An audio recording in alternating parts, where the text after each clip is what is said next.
Thank you, Mr. Speaker. I associate myself with the Deputy Prime Minister's remarks about the tragic air crash in India and, of course, what she said about our dear colleagues Joe Cox and Sir David Amess.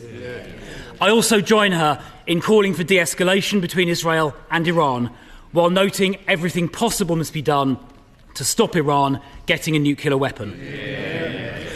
Yesterday, the Leader of the Opposition and I met with survivors and family members of the rape gang scandal.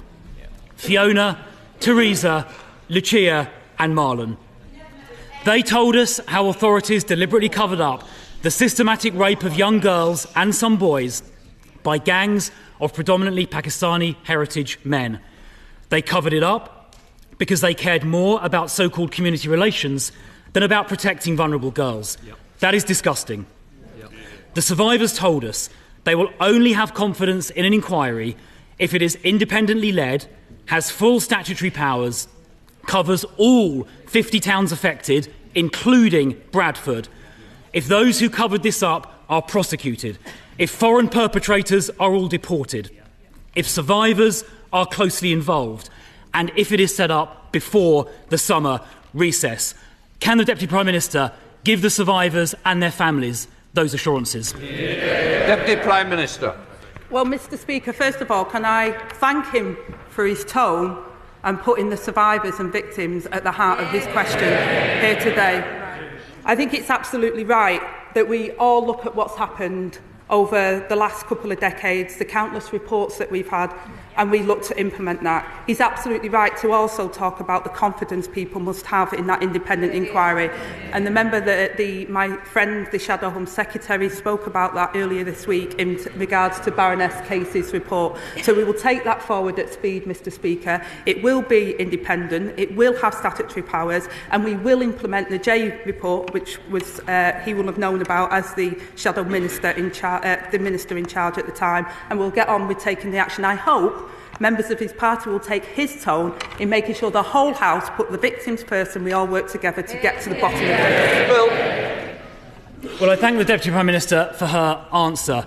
It is vital that scandals like this are never again covered up because of the racial background of perpetrators. And Baroness Casey's report said people who downplay the ethnic dimension are letting victims down, to use her words.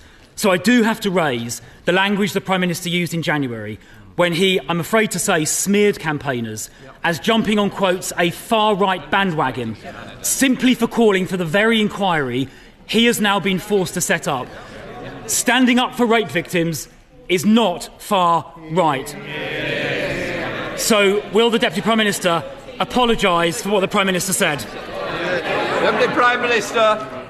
Well, I say, Mr. Speaker, that the Prime Minister did not just raise issues but acted on them. He brought the first prosecutions against grooming gangs, called for action to address ethnicity issues in 2012. And the honourable member will know that the data that the previous government collected was inaccurate and not complete. And Casey recognised this, and it's one of the recommendations that we will be taking forward. The Prime Minister made those comments specifically about Tory ministers who sat for years in the government and did absolutely nothing about this scandal. Smearing campaigners, standing up for rape victims as far right is completely unacceptable, and the Prime Minister should never have said that. And I commend his predecessor, the member for Richmond, for the grooming gangs task force he set up, which led to 550 arrests in its first year. Now, Baroness Casey's report also said that a significant number of rape gang perpetrators were non-UK nationals or were asylum seekers, many of whom entered the country illegally. And we know, of course, that most illegal immigrants crossing the Channel are young men, contrary to what the Chief Secretary said last week. So does the Deputy Prime Minister now accept that the small boats crisis is a crisis of public safety as well as a border crisis? Deputy Prime Minister. Well, Mr. Speaker, this is a very serious issue and more needs to be done. And let me update the House.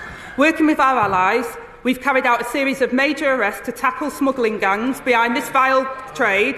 In the past month, a ringleader that smuggled almost 4,000 migrants has been jailed for 25 years.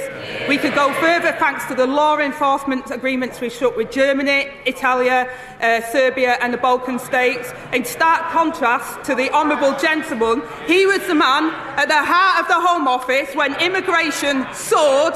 We lost control of our borders and spent £700 million of taxpayers' money on persuading just 4 volunteers to be removed from Rwanda. I take no lectures.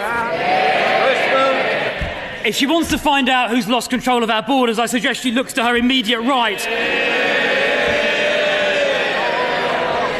Because ever since the Home Secretary scrapped the Rwanda deterrent before it even started, illegal immigration across the Channel has gone up by over 30%. And so far this year, 2025 has been the worst year in history for illegal immigrants crossing the Channel. That is on her watch. That is down to her government. The Prime Minister is now planning crisis talks with President Macron, finally admitting, in his own words, that the situation is deteriorating. The government's laughable plan to smash the gangs lies in tatters. So will she now at last accept we need a removals deterrent so every single illegal immigrant arriving on these shores is immediately removed? Will she commit to that, yes or no? Prime Minister. Well, Mr Speaker, if they want to argue that 40,000 arrivals since July 24 are down to the scrapping of the Rwanda scheme, they need to explain why there were more than 43,000 arrivals in the same period starting in July 22 when the Rwanda agreement was in place. It's absolute rubbish, Mr Speaker. They lost control of our borders. We're getting control of our borders. He needs to apologise. Chris Philp. I don't see how she has the brass neck to claim she's got it under control.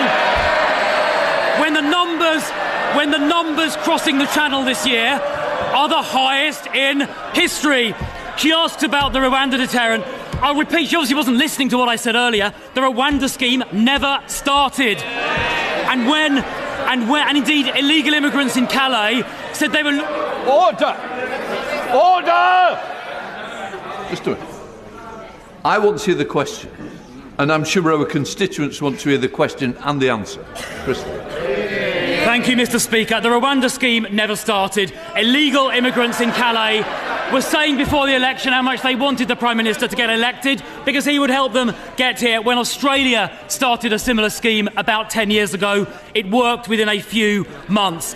Now, Mr Speaker, as a consequence of the government losing control, they are now accommodating growing numbers of illegal immigrants, many of whom cross the Channel, in asylum, hotels and flats. The Home Office's suppliers are now actively offering above-market deals to landlords to get hold of their properties to be used for illegal immigrants. In the meantime, hard-pressed young people here are unable to rent or buy. So why is this government prioritising housing for illegal immigrants above housing for our young people? So again, Mr Speaker, I gently say to the right honourable member opposite that under their watch, immigration increased fourfold until it reached almost 1 million in a single year. They also created the backlog, 400 hotels, which we've reduced to just over 200 hotels in the first 12 months of us being in government, Mr Speaker. £1 million a day spiffed up the wall because they were so incompetent. We're building the homes that they failed to deliver over 14 years of consecutive failure by their government. They should apologise while we get on with the job of rebuilding Britain. Chris Philp. Goodness me, she's got a cheek. Housing starts in Q4 last year went down. Her mission to rebuild Britain is not going very well. She talks about asylum hotels. She obviously hasn't looked at the most recent numbers. The number of people in asylum hotels was higher in March this year than it was at the time of the last election. And she gave no answer about the priority being given to illegal immigrants over people living here already. Now, Mr Speaker, a Zimbabwean paedophile due for deportation was recently allowed to stay in the UK because a court found he might face, quote, some hostility back in Zimbabwe, apparently breaching his Article 3 rights. What about the rights of children here to be protected from this dangerous paedophile? Who's looking out for their rights? Not the government. There are thousands of cases like this involving foreign criminals. So there is a solution. We need to scrap the Human Rights Act for immigration matters so this sovereign parliament decides on the law our courts apply. But her party voted against that. So I have a simple question. Why did the government side with foreign criminals and not the British public?